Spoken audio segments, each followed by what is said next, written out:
Welcome, everybody, to the Healing Place podcast. I am your host, Teri Wellbrock. Excited to have with me here today, Kathleen Hanagan. So welcome, Kathleen. Oh, thank you, Teri. I'm so glad I forgot to do the intro part of it. We just talked about it, and then I didn't do it. So psychotherapist, shamanic priestess, and author.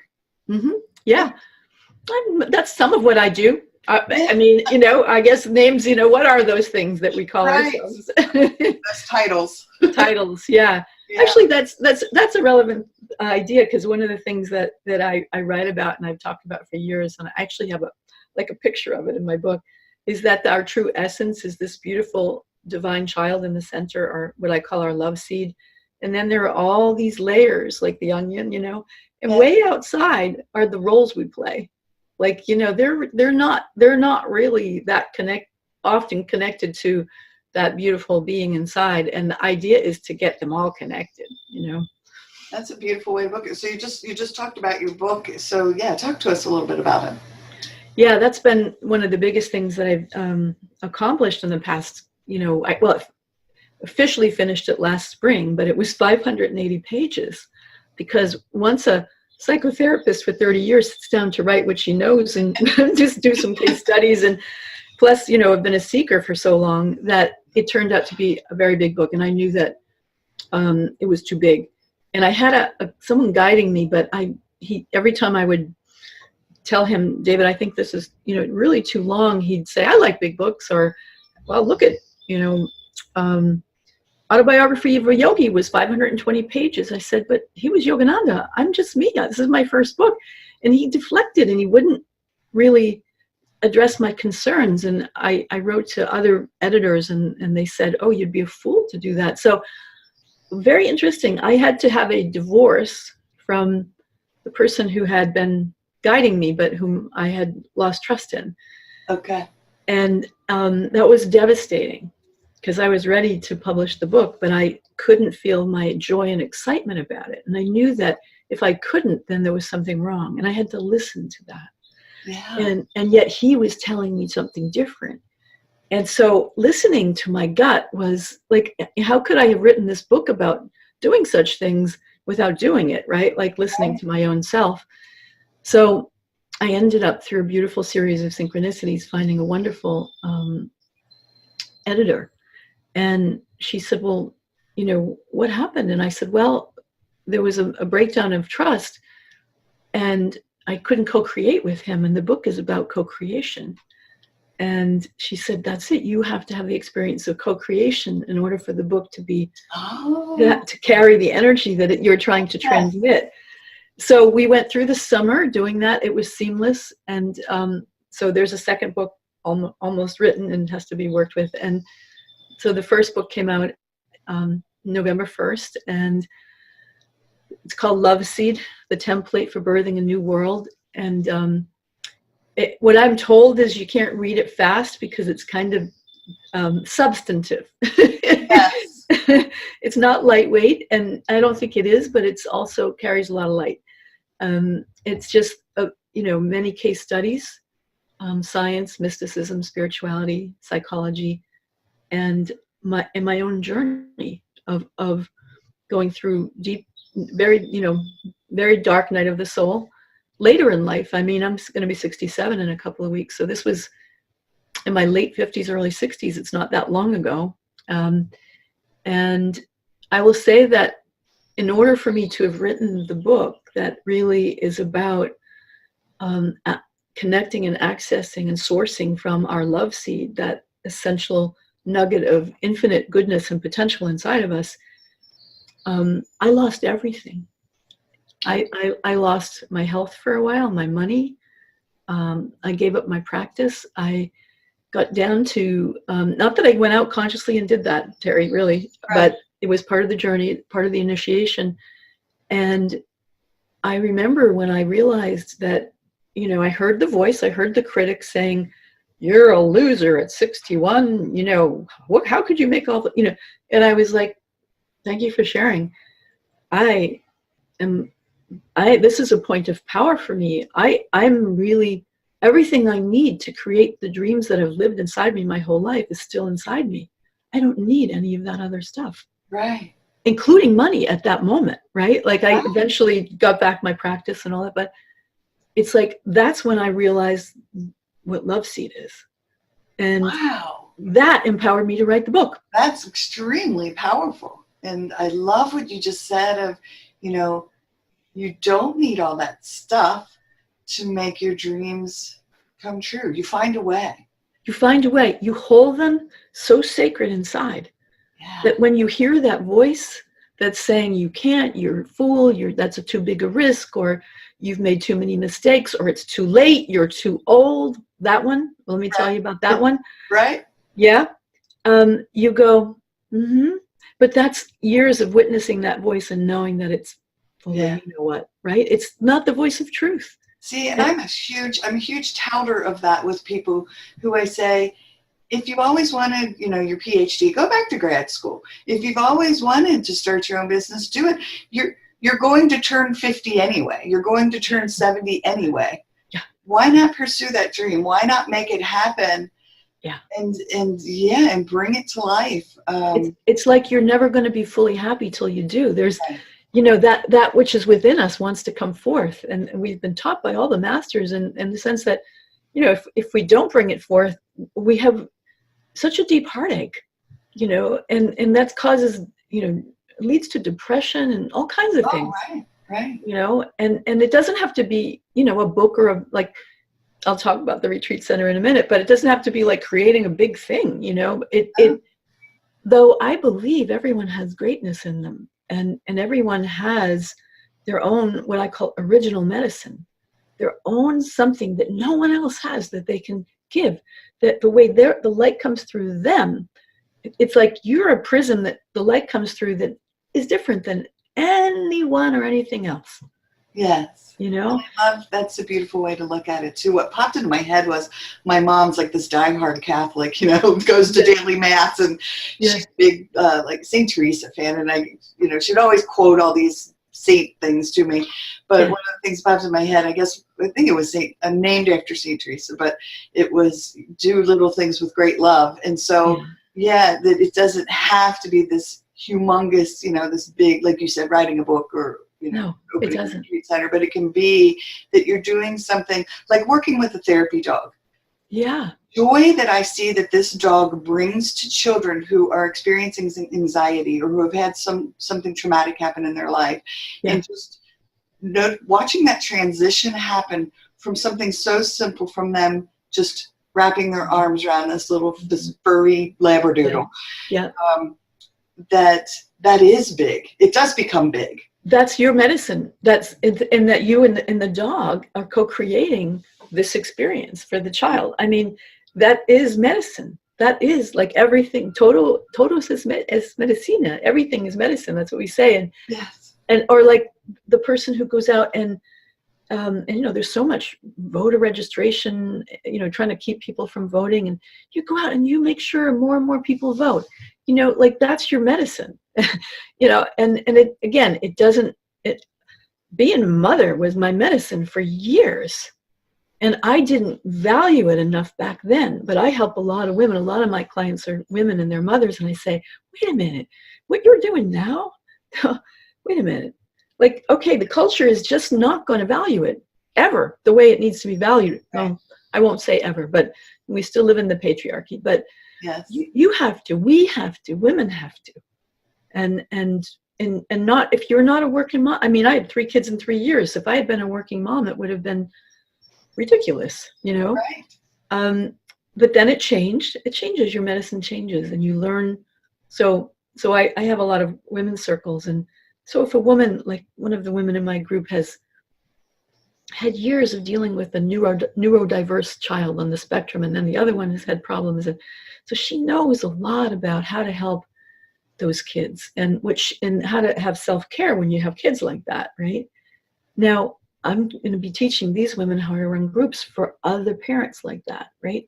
Like each woman has her own challenge with her own children that she can help others with, or one of my other women has had a complex grief, like mom and brother and so many deaths at once, right? And she looked around, she came to me, she found me, She needed help. She needed support. We looked in the area. There was nothing around. I was appalled, and Right. and so she ended up joining my women's group, which actually held her enough to go through it. And though it wasn't like a group for complex grief, right? And now she's thinking, I want to create a group. I know how to help people now. It's not, you don't have to have your PhD to do this. Right. This is not the age of the PhD. This is the age of giving from the heart. Right. Yeah. So many people, and like you and I talked to just a tad before, we started the podcast, about those of us who have been through the darkness and then come through. That's, being able, like you said, not necessarily, it's almost like we've earned our PhD in trauma. Like we have our PhD in heartaike. And so now we're talking, like you just said, from the heart.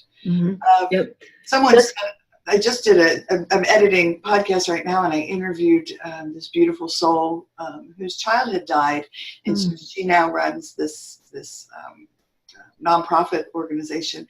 And she said, her story has given her street cred. She has street cred with other mothers and other parents whose child has died, more so than the doctors and nurses who are there in that moment trying to help them through. That's right. And so it is that street cred. Yeah. Yep. And what she went through, and what, all of us who've gone through these dark nights go through, they're called initiations. They really are. They're passages. And not everybody makes, quote unquote, succeeds at the initiation or gets to the other side. And those who do are meant to help those who get stuck. And, I have this belief, all right? So I'm only going to share it as a belief, but I believe it's like really strong in me. And that is that the darkness that has been the inheritance of the patriarchy for both men and women, because I work a lot with couples too and families, this heavy darkness and this ancestral load that we've been carrying, we now know how much it passes through, and how suicide comes through families, how everything comes through.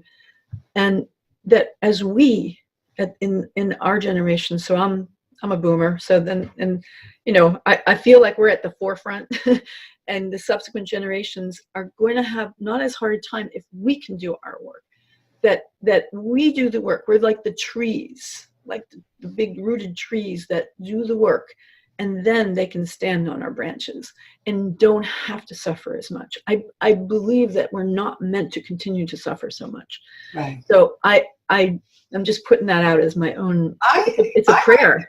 I get you, and I understand, and I support that, because I think there is a tremendous amount of darkness that's shown to us through social media and television and news, and which I don't watch.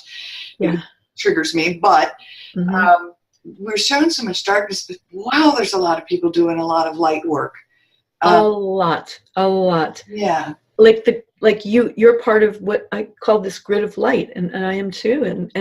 And I shared with you that just 3 days ago, my two dear friends and housemates and I, we've actually been living together planning this. We bought a big, huge log cabin in 50 acres at the top of a mountain. In Virginia, in the Shenandoah, overlooking the valley, and that is going to be called the Loveseed Retreat Center. And we've had this idea, and for a long time, but many other people all over the world, because I tuned into a network of people for a while that we were kind of supporting one another. Israel, Australia, all, like creating sanctuaries in nature, right? Also, some could be urban oasis too, but really the power of nature being out and resonating with nature is so healing. It's like years of meditation in just a few hours, Sure. I don't know if you've heard this term, but a therapist friend of mine said recently, she said, Teri, I just heard this and I so thought of you because, you're out in nature and you take the hikes with Sammy all the time. But she said, it's called taking a nature bath. And I said, I love that concept of just immersing yourself into nature as if taking a bath and letting it just, we are nature. We are like we are it. You know, like, you know, and I know you're a gardener. When you put your hands in the dirt and you're moving a plant around, or you're planting it, it's like, that's like, you are alive and it's alive and the earth is alive and you're all connected through life, you know. And this kind of awareness is, you know, we have it's simulated with the internet. You know, it's actually, the internet has, I've many times I'll talk about the struggles that the internet create for families and all that, and I could get into that, but I still want to say that the connection that we have with the internet is part of what's making this grid of light possible. Yes. And we just have to use it wisely and not use it in lieu of connection, right? Like, this is not really connection. It's, you know, telling you I'm going to meet you there or whatever. Right. But I just, you know, so I will tell you that my whole life, I am the oldest of 7 children. So I have 5 younger sisters and a younger brother. And it's kind of obvious that I was set up to be a leader of women. But I could have shirked that if I wanted to, I suppose, but it worked out that way. And it's natural for me.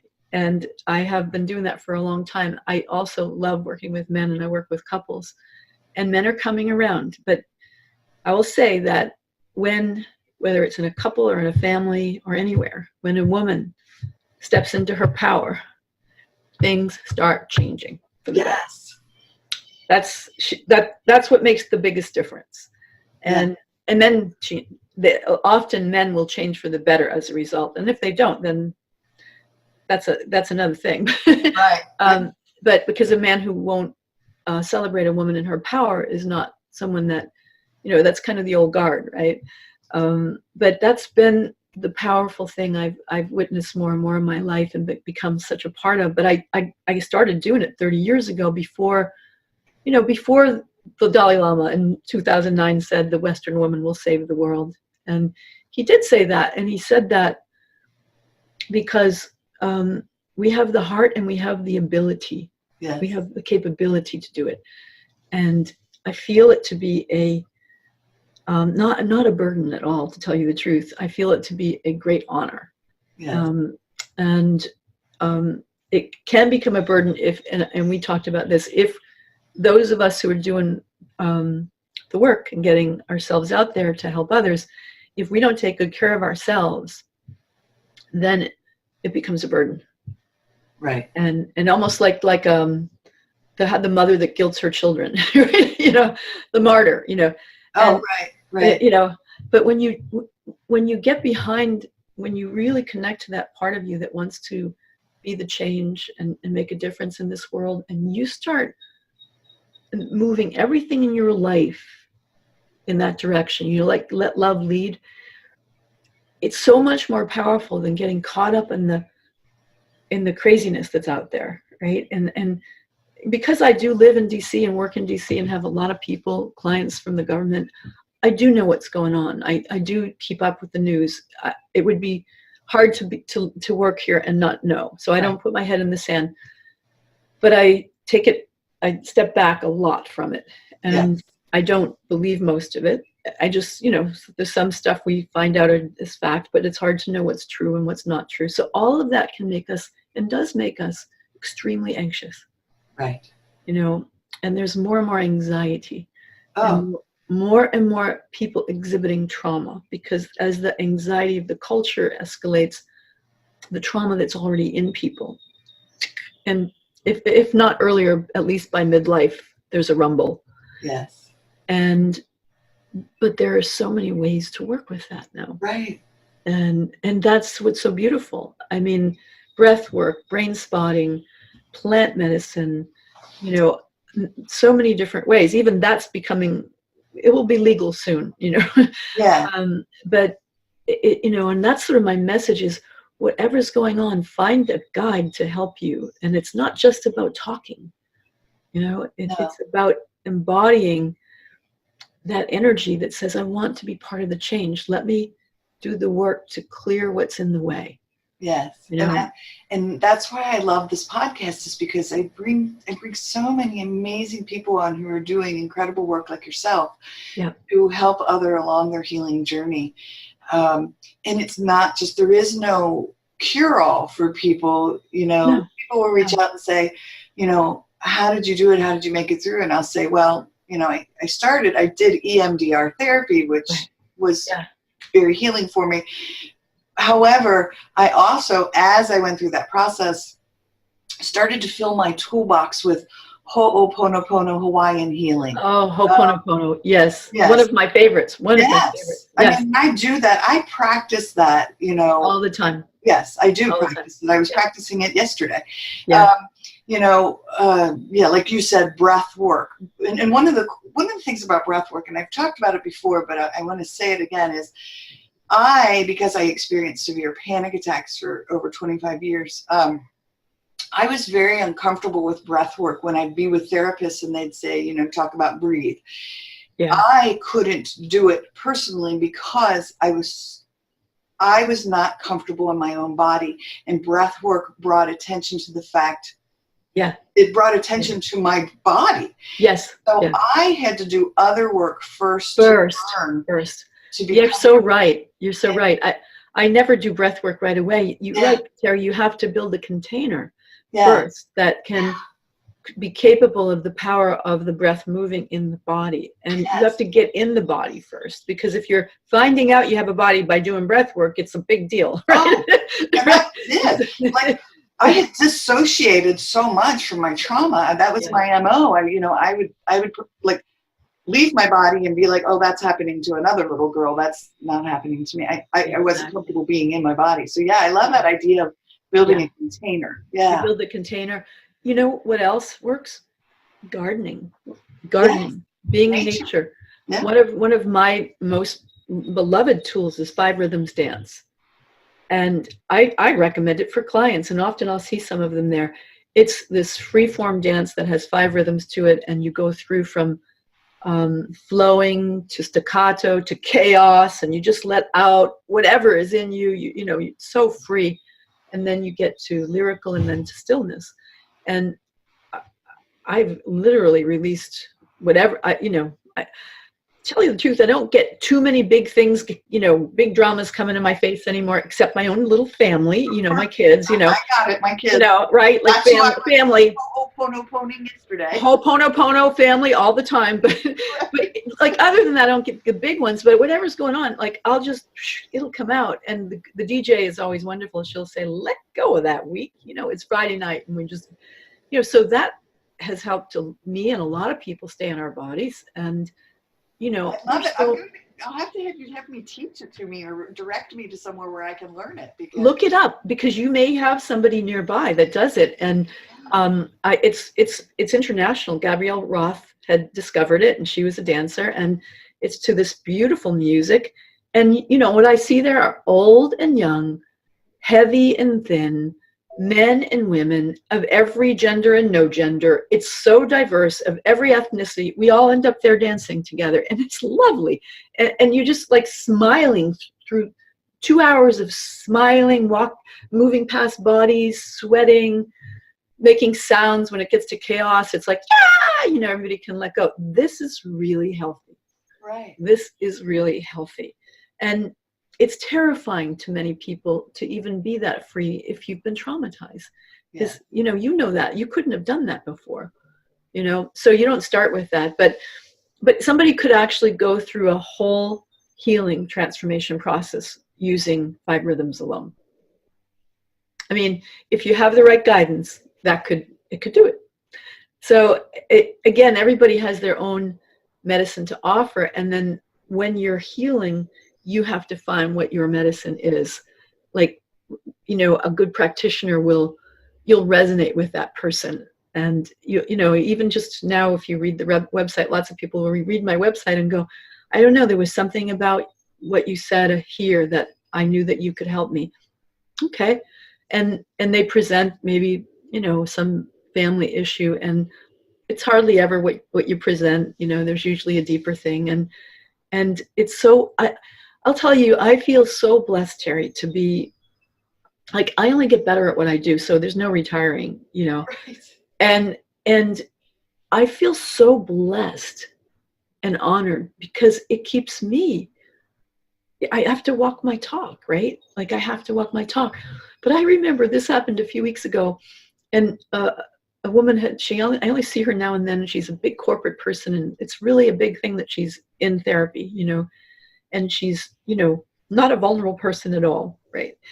And she asked for a session, and I stayed an extra hour, and we had the session, and she told me about the scariest time of her life and what had happened and how she had thought about, she had kids. She was thinking about checking out, but she didn't because of the kids, and she cried.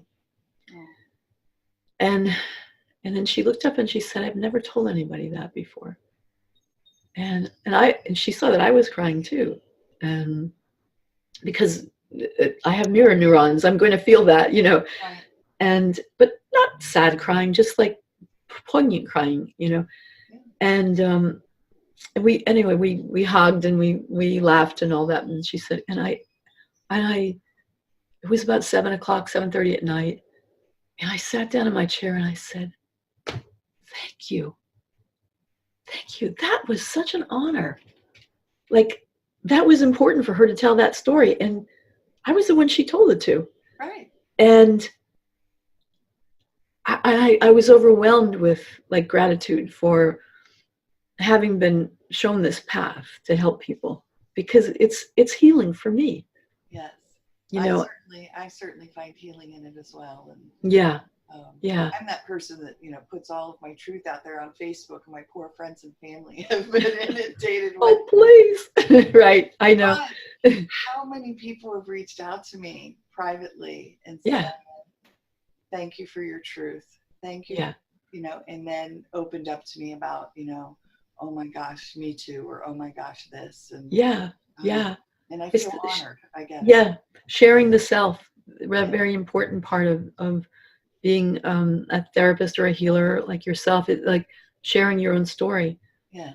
That's why in the book it's very revealing. And, you know, therapists are supposed to be like, you know, well, I don't adhere to that anyway, but, you know, I think that the most powerful moments of healing have always been when I shared something. And long ago, right? 30 years ago, 35 years ago, when I was in graduate school, the kids were still young, and I was now in Columbia Graduate School, becoming a licensed clinical social worker.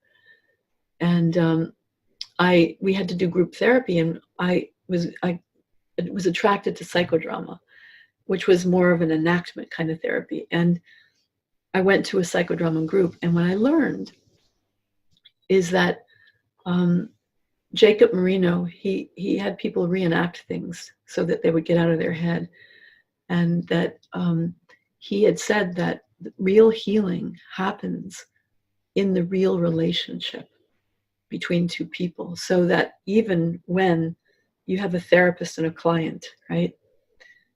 And there's a thing called transference, you know, where the sometimes happens, you know, not always, but quite often. And the person transfers mom or dad or, you know, sister, whatever, onto the therapist. That may happen, and that could take years if you want to work that through. And that's what, you know, psychoanalysis is about, like a lot of years on the couch. But he said the real healing takes place between the two real people, the real relationship, not the transference.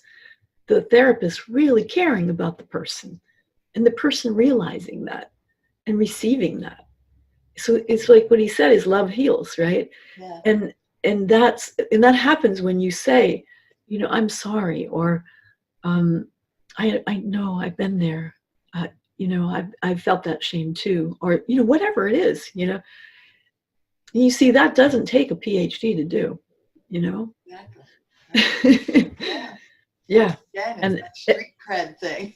Yeah, it's that street cred thing. That's right. Like you yeah. said, like the wonderful person that you had spoken with about, you know, like, so that our wounds, our ordeals, are really our passage, our PhD to becoming a healer. Yeah. And that's based on the wounded healer archetype. Yeah. That our wounds are what show us how to help others, which is, it's not just an idea, it's real, you know. Right.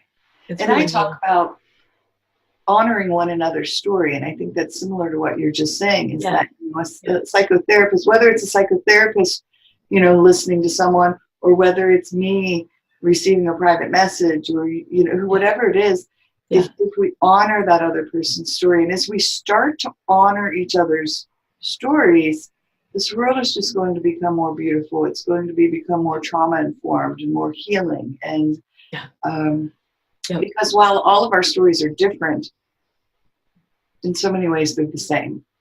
And when they're received by someone else, you know, when someone is a mirror, that's a lot of what I write about in the book, is that our love seed needs to be reflected back.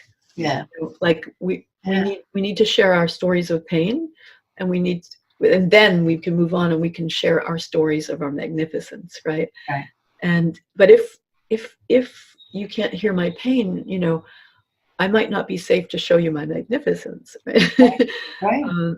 And so it's this, the whole idea of what healing is has changed. Yeah.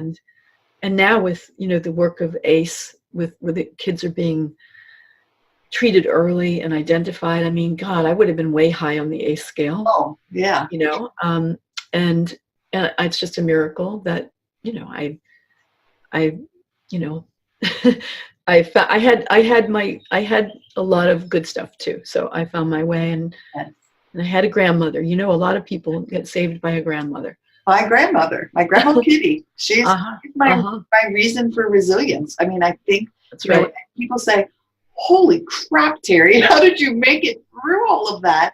I say, my grandma Kitty. She was my grandma and kind.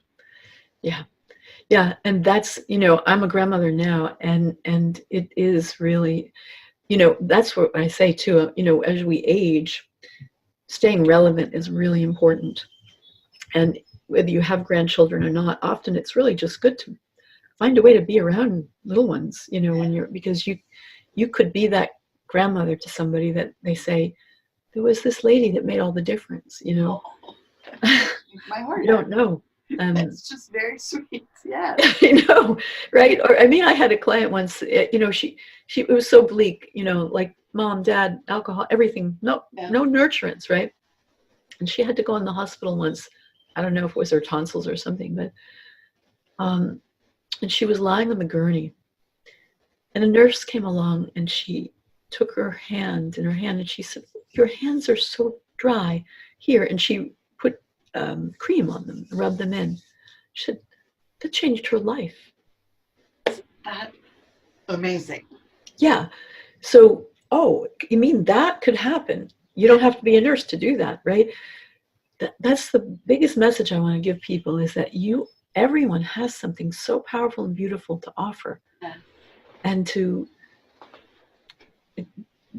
hold the intention that if you don't know what it is, that it gets clear. And if you do, then go find a way to give it. Go listen. Go be a better listener to your partner tonight. Right? You know, just being a better listener would be, like you said, that would change the world. Yeah, absolutely. Well, and I think we've touched on it a little bit, but one of my questions is that, you know, are there any truths or myths that you want to talk about? Yeah. There's one that's really, when I got it, it made all the difference, and I try to teach everybody. First of all, there are some archetypes that are universal. Archetypes are these like overarching qualities of what it means to be a human being. And the victim archetype, for instance. Everybody has a victim archetype because everybody has been at some point or will be victimized, right? So you can go there. Everybody can go there. Everybody has a child, a wounded child, right? Everybody has a prostitute, which doesn't have to do with sex. It has to do with smiling when you're angry, or doing something that you don't want to do, right? Like agreeing to something you don't really mean to agree to, right? Like because you're too afraid, or you you staying in a relationship that, isn't good for you, but you're afraid to leave, right? So there's that part. But there's another one, the fourth one, called the inner critic. We all know that. It's universal. I think in North America, it's on steroids. I do think it's worse here. I know I've lived in South America. It's not as bad down there.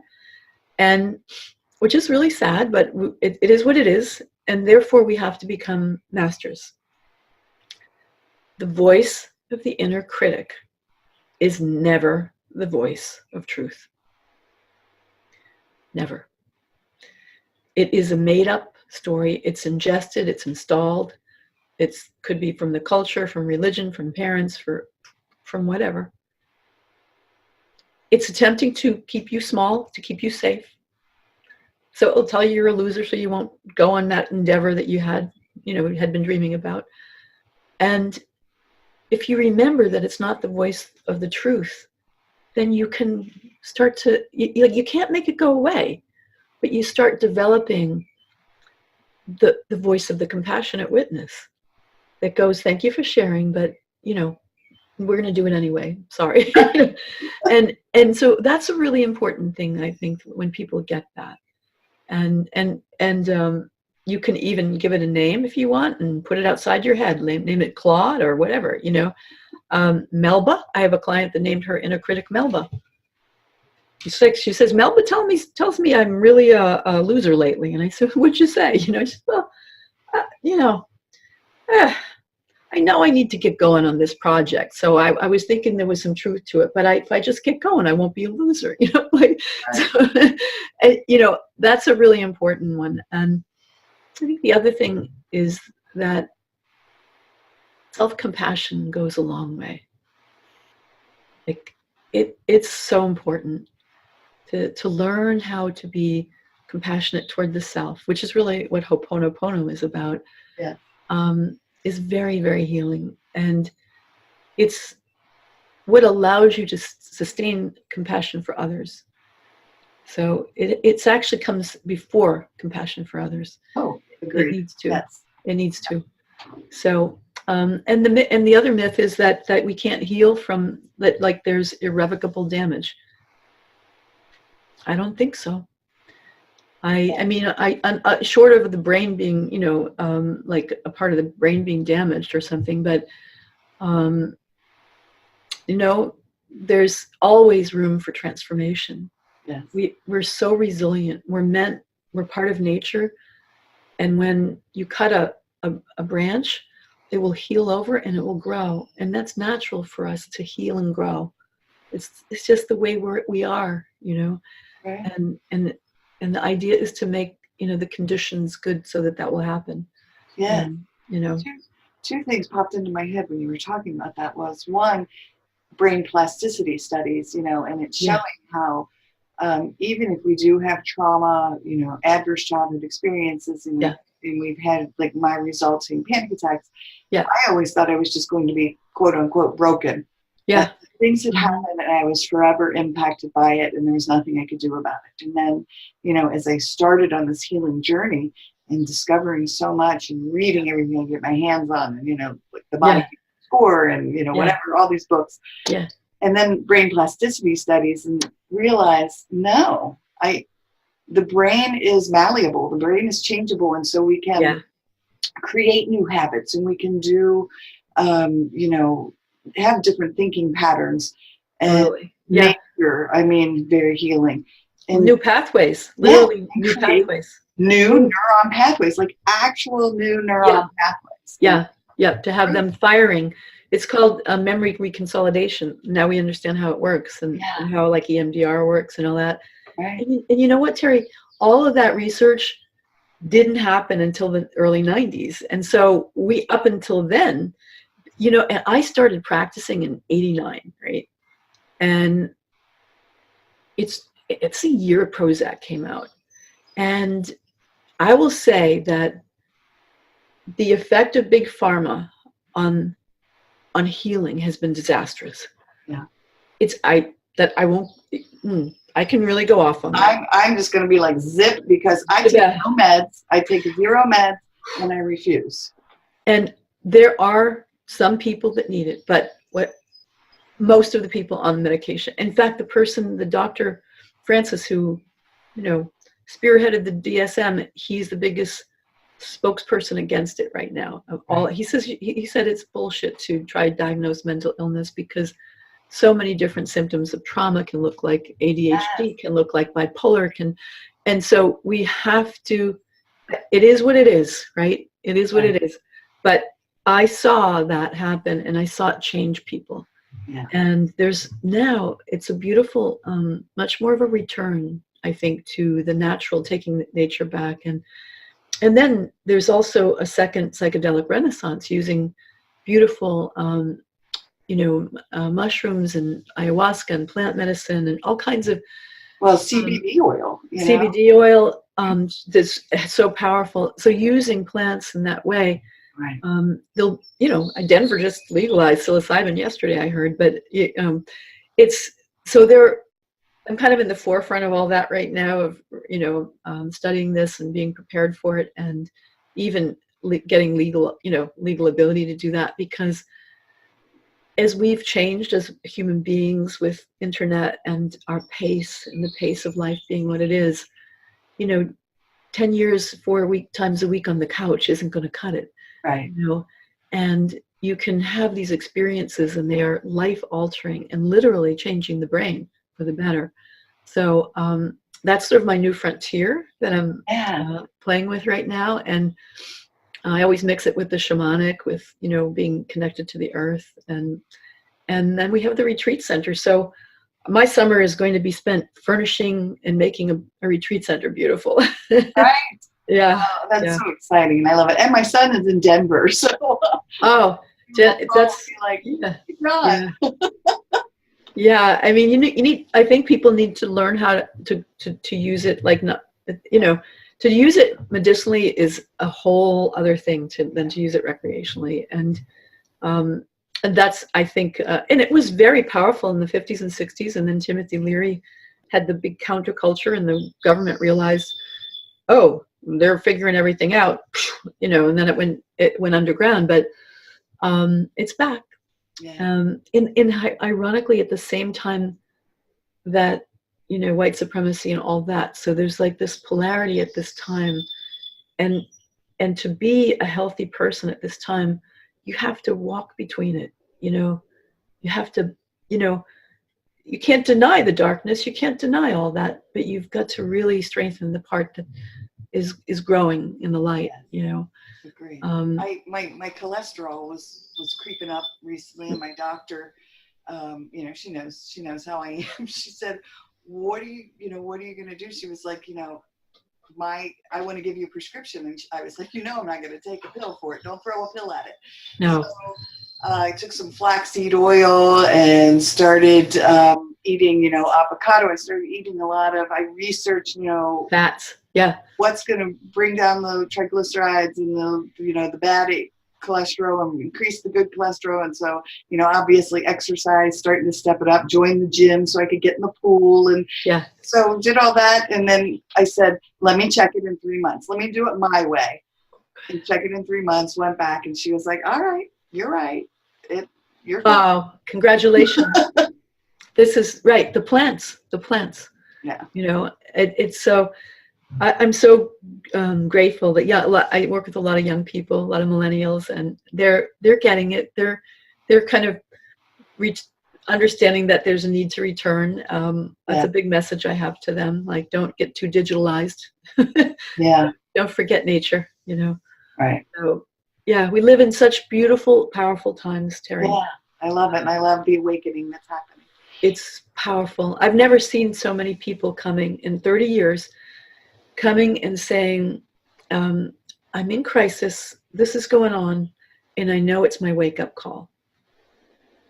Like 30 years ago, people were just in crisis. They didn't know about the wake-up call. It was sort of, I did know, I knew, but they didn't know. Right. But now people are coming and saying that, right? It's like, and so I think, like, I've waited my whole life to be where we are now. So Yeah. Cool. Yeah. All right, so I have to throw at you my favorite question.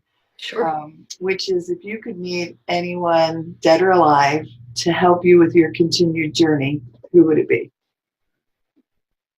Jesus and Mary Magdalene together. Yeah. Yeah, Yeah. that's a great answer. And I'm just going to intervene for just 1 second, only because my daughter, who I've talked about, she's 12, and she said, we were driving in the car the other day. Now she goes to a parochial school, and but she's also a questioner. Like, Yeah. you really know the Bible stories are true, because a lot of them are made up and they're parables to help us understand. And I love it that this kid's a deep thinker. Yeah. But she was just like, I think Mary had a much more important role in Jesus, Mary Magdalene, Jesus' life, like she was probably his best friend. And, so she went on this whole thing about Mary's role in Jesus' life. And exactly. We had a very deep talk about it. So. Yeah, I believe so too. I believe they're both, yogis and mystics, and that, when Jesus multiplied the loaves and the fish, right? And he said that you can do this too. He was telling us that we have within us the capacity to manifest, literally make matter real, like materialize things. And we do. And there's already an inexhaustible supply of energy on the planet that can be harnessed, that is being kept undercover, because what will that do to the oil industry? And like he said that, and we can. But and the way to do that, I've read a lot about it, and it's about having a vision, like really high in the field of infinite possibility, and then bringing your vibration down to the level of what it is you want to manifest, and knowing how to do that. And that's how we create anything. Yeah. I'm a big Dr. Wayne Dyer fan. And so he has a meditation that I was doing daily. I haven't done it for a while. I need to get back to it. But it was, a manifestation meditation. Yep. And it was Yep. Like the sounds, and right. It was about vibration. Yeah. And what we want to do is materialize it, which means that we realize it in matter, right? Yeah. Which means we embody it. So it starts out here, like the vision, the dream, right? The dream of becoming a healer, the dream of creating a retreat center, the dream of, having a therapy dog, whatever it may be. And then and then the focus comes in. So this is like the feminine, and then the masculine function comes in and brings it down to earth. So this is like this is sacred geometry, all those things Jesus knew about. And I would want to talk to both of them, and about sacred sexuality and how to use that even more powerfully for healing, for not just ourselves, for the planet. So I think they knew that stuff. Yeah. I think they did. So awesome conversation that would be. I know, right? Right. Yeah. I love it. Well, anything else that you want to touch on or talk about that I haven't even looked at the clock. We're an hour. Woohoo! Yeah, I know. We just we're on a roll. Well, I'm gonna I want people to know that, eventually there'll be a page that your listeners can get my book at a discount. So I'll put up a page for that, and you were going to send it out. And if anybody wants to get in touch, I'm at www.kathleenhanagan.com. That's KATHLEENHANAGAN. And my book is called Loveseed, the template for birthing a new world.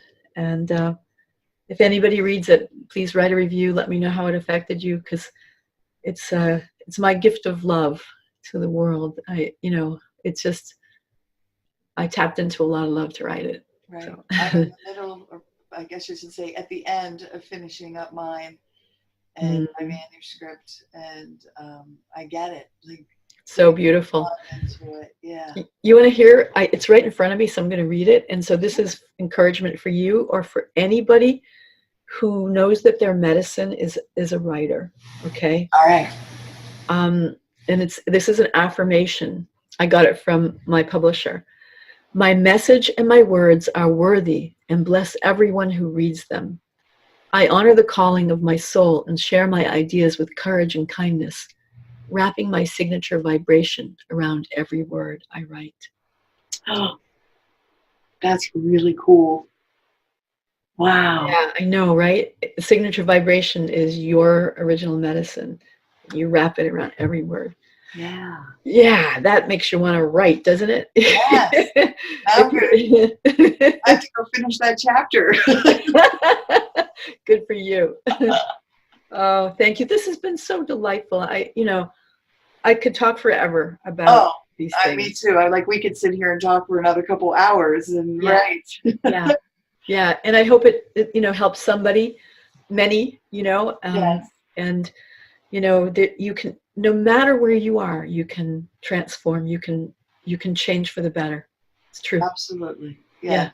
And what a beautiful message. And I just want to thank you first for all the work you're doing in helping others along their healing journey and shining your light of hope. And for joining me here today. And thank you. It's an honor. Beautiful message. So, yes. Yeah. Much love. Have a beautiful day. Thank you. I'm going to do a little closeout. So hold on one second. Everyone, thank you for joining us today. And until next time, remember, be gentle with yourselves. Thanks. Bye-bye.